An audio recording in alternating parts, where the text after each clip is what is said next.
Hello, welcome back. This is Regina. So I'm getting ready to test stitch the third block of the Memorial Day Remembrance set. Um, this one is basically like both of the others. The basic steps to start and to finish are the same. This is, uh, let me turn it around so you can see. Hold on just a second. All right, so this is the third block, and everything except the embroidery inside is the same. All the steps are the same. The only steps that are going to change are uh, stitching this part right here in the center. So let me show you. I'm going to try to keep this really short because if you've watched any of the other videos, it's the same. I'm just going to reiterate the basic steps of this. Step number 1, stitches your placement stitch. Now, if you remember, on the other two, I'm using this product right here to help give the block, or I guess that's the only thing I can call it, is a block, a little extra stiffness. So I stitched color stop number 1, which is really for the placement of your batting, but I'm going to put this down, and it has a sticky side, so I'm going to let it go face down. I don't want to stitch on that sticky side, and I'm just centering it in the middle, and then I'm going to tack it down. So color stop number 2 tacks it down. Normally this would be the batting, so I haven't put a step in like this because you may want to use fusible interfacing instead of batting, and or you may want to use some other product to help give it stiffness. You could even put down, I don't know that I would want it to stay, you could put down a cutaway stabilizer on top of your tearaway to help give it some stiffness, and that would probably work just as well. Or you may not want to do that. You may want your block a little softer. All right, so now we've put this interfacing down. I need to trim it back, so I'm going to trim it back, and I'm going to use my applique scissors. So these are the scissors I'm going to use to trim it back, and I'm just going to trim along the cutting line. Now I'm raising up this deco bond is what it is. It's one-sided. It has the fusible on one side. It's not the double-sided deco bond. Okay, so I'm going to go around and do that. And you're going to have to take it off the hoop and go to your cutting table and cut it off. Alright, so hopefully you can see I've trimmed it back. Now I'm going to back up on my machine. I'm going to go to my steps where you can do up or down, and I'm going to go back up to the tack down, and I'm going to lay down my batting and tack it down. So I backed up to color stop number 2, and I'm putting down my batting. I'm just making sure I've got enough all the way around, and I do. I've given you a generous size to cut. Alright, so put your batting down, and then, oops, lock that down, and let it move. Alright, so it's going to tack the batting down. Remember, I backed up to the tack down, which is color stop 2. Alright, my batting has been tacked down, and I'm back on color stop number 3. But before we do color stop number 3, we want to trim this batting back. Alright, my batting's been trimmed back, and I'm going to stitch color stop number 3, which is the placement for your top fabric. Alright, so color stop number 3 did the placement stitch for your top fabric. Mine's going to be in blue, and you just want to center this fabric along the Replacement stitch. There should be some above the batting and some below the bottom line that's stitched, the bottom placement line. You do need a little bit above batting, so make sure you place it correctly. If you have to take your hoop off and turn it so you can see how much you've done, and I'm glad I did this. Okay, I got a little bit more. Okay. And then check and make sure you've got it straight. Even you're going to be cutting off this bottom piece after it stitches. All right, so let me stitch color stop number 4, which is the tack down for the top piece. All right, so I stitched color stop number 4, and we're on color stop number 5, getting ready to do it. But before we do it, we have to trim this fabric back. We don't want any extra bulk. So take it off the machine, lay it flat, and trim it. All right, so I've got it flat. I'm going to raise this fabric up and kind of give it a little crease, and I'm going to trim this off. Now, one thing to remember is that we're going to lay our bottom piece on top and trim it back, and then later on in the stitching, it's going to stitch a satin stitch across here. So you do want to trim it because you don't want any of that fabric showing through your bottom fabric. All right, so I've trimmed my fabric from here back. I'm laying my bottom piece fabric, and I'm just aligning the edges because these are all cut the same width. Okay. And I'm going to stitch color stop number 5.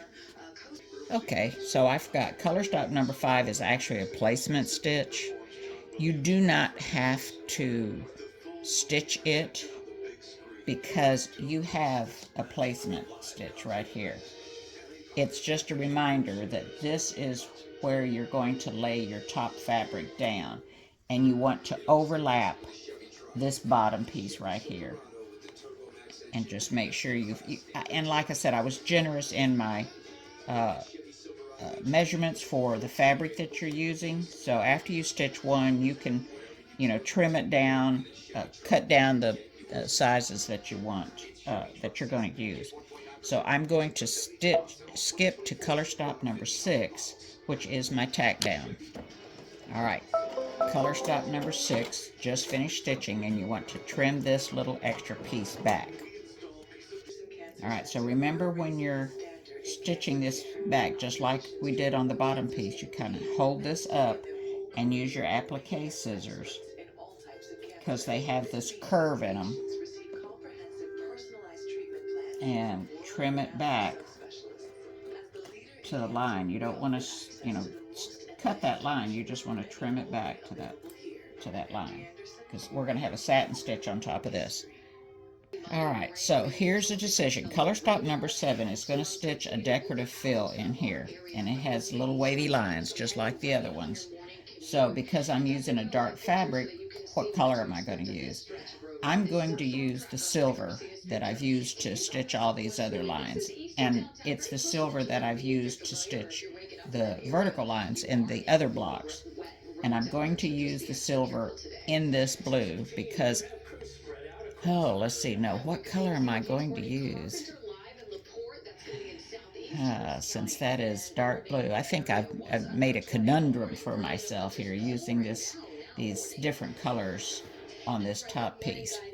So let's see here. If I stitch it in silver, I want to stitch the text in white. So that's all right. All right, so I'm going to stitch the decorative fill on color stop 7. Okay, so I've separated the decorative fill on the top from the decorative fill on the bottom and made it 2 different silvers so it stops. So if you want to change the color that you use, let me pull this out. So if you want to change the color that you used up here, because it's going to stitch the stripes down this way, you can change the color. If not, just hit start and keep stitching. And that's what I'm going to do. So it's going to stitch the stripes down here in the bottom, just like it did on the others. Alright, so I've finished the decorative fill on the bottom piece, and now it's going to stitch the satin stitch across the top here.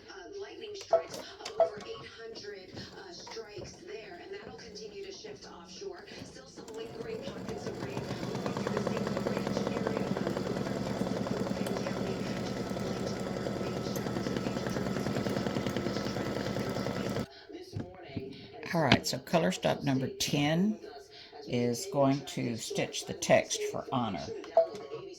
So it would be whatever color you need to complement your project and the fabrics that you're using.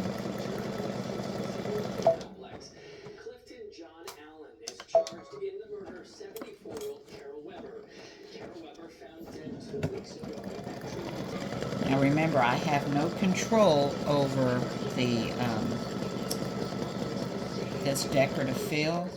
I create the text, and then the program, the way that it works, it creates the decorative fill around the text. So this line around the text is not meant to be an outline of the stitching. So it's just a highlight, so to speak, a shadow. Now keep in mind, you do not have to stitch this decorative fill if you don't want to. You can just skip that step. Alright, so my top text has finished stitching, and it says honor, and now color stop number 11 starts stitching the text down here in the bottom. So change to whatever color you want to use down here. Alright, my text for the bottom part of this last block has finished stitching, and I'm getting ready to do color stop number 13, which is the red part of the wings. So, alright, so these sections for the wings are not meant to be touching and having any sky not showing through. They are meant to be slightly separated with a little bit of the sky fabric showing, or whatever color you have there, as they're ascending to heaven. The boots, you know, representing the soldier going up to heaven with the wings on his boots.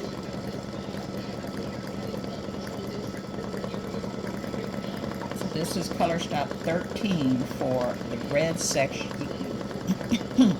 red section of the wings. So I wanted to do this Memorial Day Remembrance set with respect to the veterans in my family. We've had a lot of veterans, grandpas, great-grandpas, dads, sons and daughters, aunts and uncles, so on and so forth, that have been in the service. So that was why I wanted to create this. Alright, color stop 14 calls for white or silver, whatever color you want to do it in. I'm going to do it in white. I think in there it's silver just so that it can be seen.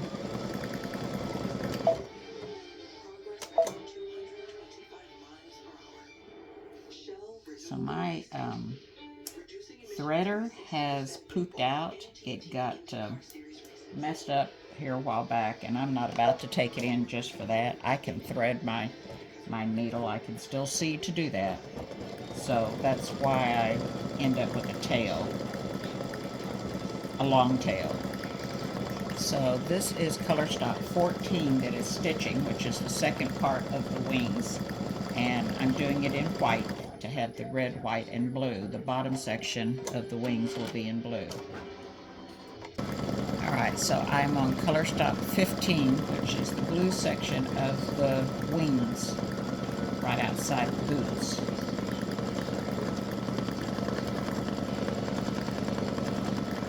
So this block takes a lot less time to stitch than the other two blocks because the embroidery within this bottom section isn't near as much. Now remember, this decorative fill does take some time to stitch. As always, you know, no matter what decorative fill, it does take some time to stitch. Alright, so that part is finished. Now I'm getting ready to do the boots. The boots are going to be done in black. And if you've watched any of your videos, you know how I feel about black. I don't trust using a regular bobbin thread, so I have black that I've done, and I'm going to put my black bobbin in to use with my black top thread. Alright, I have my black bobbin in, I have my top black thread in, and we're going to stitch the boots, which is color stop number 16. Now once again, the boots are done the same way that the wings are. The sections of the boots are not meant to touch. So they are sectioned. Each boot is sectioned. So don't expect it to be a total fill.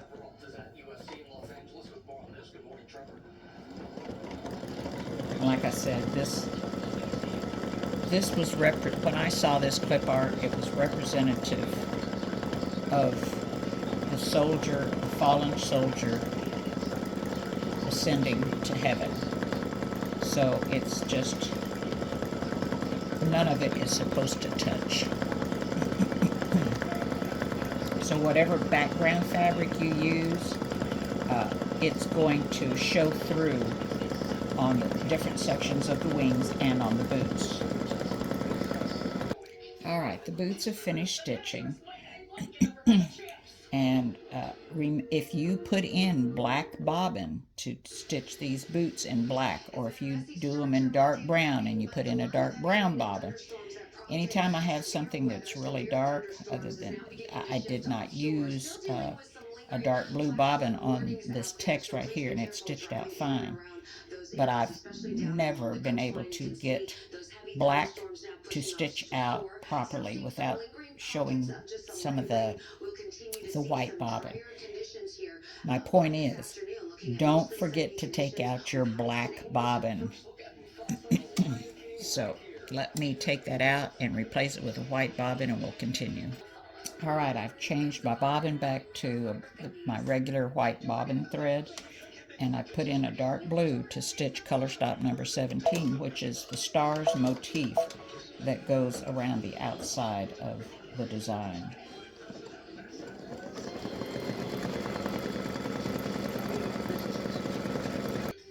Alright, the stars motif is finished stitching. Now it's time to put the tabs on up at the top. So color stop number 18 is going to stitch your guide. Excuse me. Alright, so if you're using a darker color up here, you will want to put in a lighter thread to stitch this placement for the tabs, because you need to see the little lines that go up, because you're going to put the tabs in between there.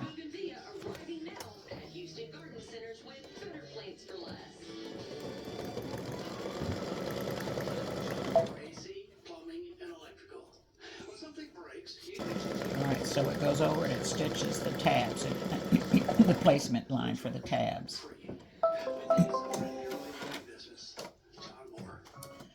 So whether you're using a really wide grosgrain or you're using the tabs that you've made out of fabric, you want to place those tabs and have the ends of them right at the top of that stitch line that goes up. So you want the top of your excuse me, you want that the unfinished edge to be right at the top of the stitch line. And I know you can't see it. So see that little line that goes up? You want your unfinished edge to be at the top of that stitch line. And I'm just going to tape it down.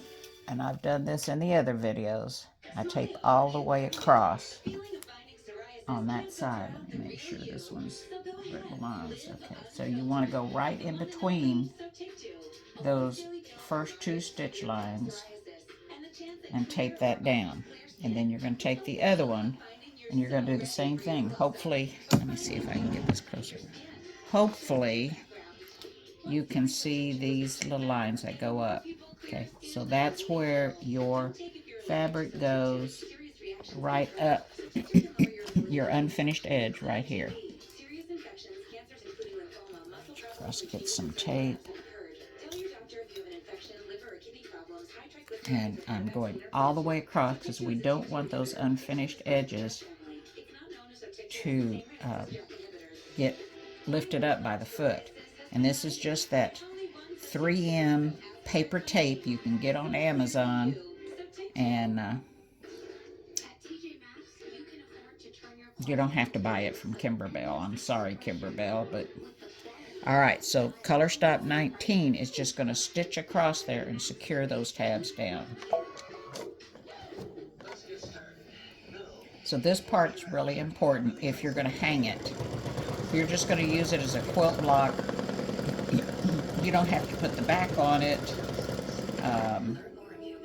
and you don't have to put the tabs on it. So that's all it does to stitch that.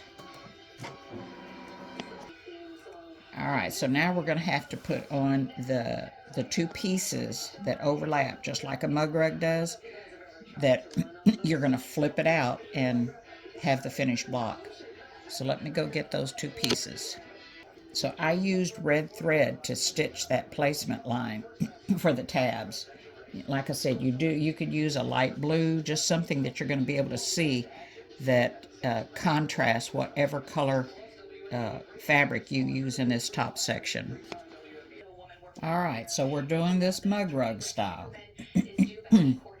I have my two pieces of fabric that are basically like a little bit longer than the piece here, because we want it to go into the seam line.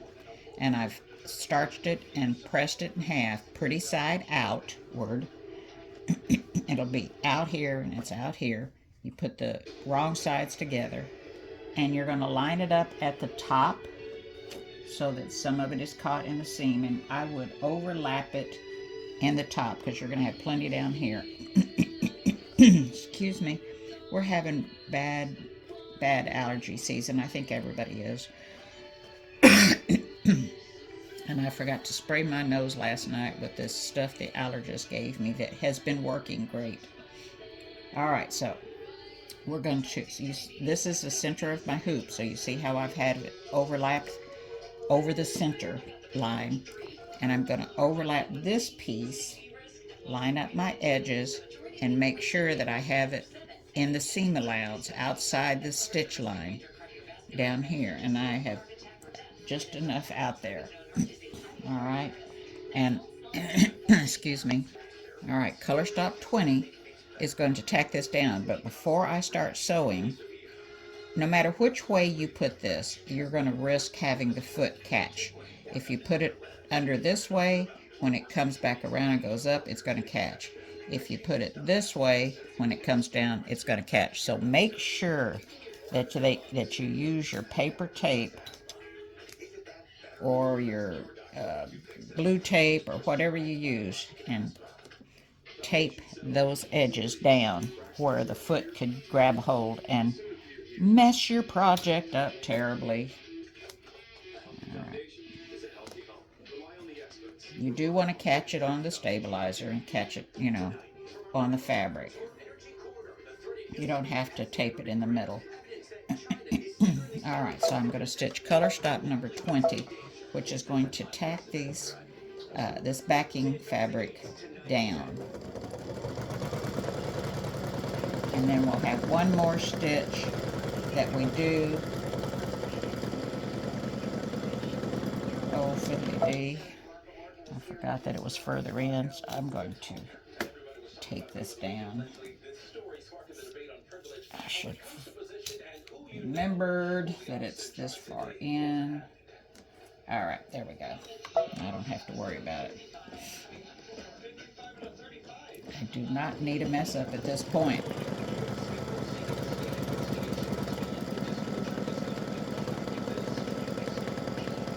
So this fabric has stars on it.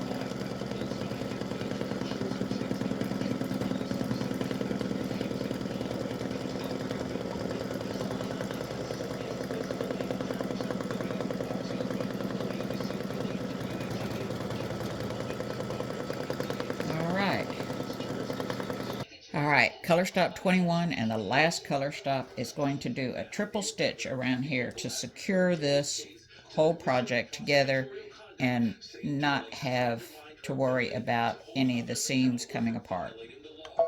So this does a triple stitch all the way around. Well, fiddly-dee. Why isn't that a triple stitch? Alright, I'm not going to worry about it for this. I will go to my computer while this is stitching and make sure that I change this to a triple stitch. But since we have it already stitched down, I'm going to hope that's sufficient. But I'm going over to the computer right now. Alright, I've showed this in the other two videos, and I'm going to show it again. You want to take your ruler. This is your quilting ruler. Excuse me again. And you're going to take and put your 1/4 inch mark on the stitched line. Make sure it's all the way down, and you want to have some mark across a horizontal. So you've got a horizontal at the top and the bottom. Line that up. Line your 1/4 inch mark on the side all the way down, and then trim all this excess off. Alright, I'm going to do it on this short side. Line up a horizontal line across. Take your 1/4 inch, line it on the side. Make sure you're still aligned here, and trim off that excess. Okay, so this is why you don't want any, you want to cut your batting, and that if you decide to use the Deco Bond to give it some stiffness, you want to cut that back before you put your fabric on. All right, that's how you make it, and then you're going to turn it inside out. So I'm going to finish cutting this, and I'll be back. Okay, so the last thing to do is round your corner here. Go from the edge and just round 1/8 to a 1/4 inch around this corner and go into the straight line. Okay, do the same thing here. Start back and round it around and go into the straight line. Now on these straight pieces, you're just going to cut straight across. Okay, and that's how you trim it. So let me get it turned out right side out. Alright, so I'm just pushing all the edges out with my fingers. And then I'll go back and use my, either use a tool like this, or your toothbrush with a rounded edge, and get the corners out.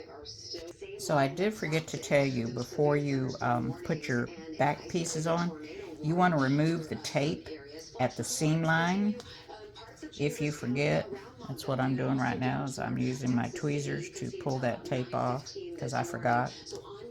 You don't need to have it on the seam line, but you need to keep it on the folded line until you're finished, and then you'll remove that tape too. And just push your little points out. Okay. Use this. Okay. And then use the rounded edge to do your sides. Okay.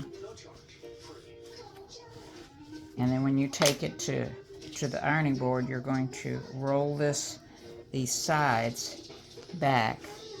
You're going to roll the side back, and you're going to press it. Roll this side back, and then you're going to press it. So let me do that, and I'll be back. And there is the finished memorial remembrance.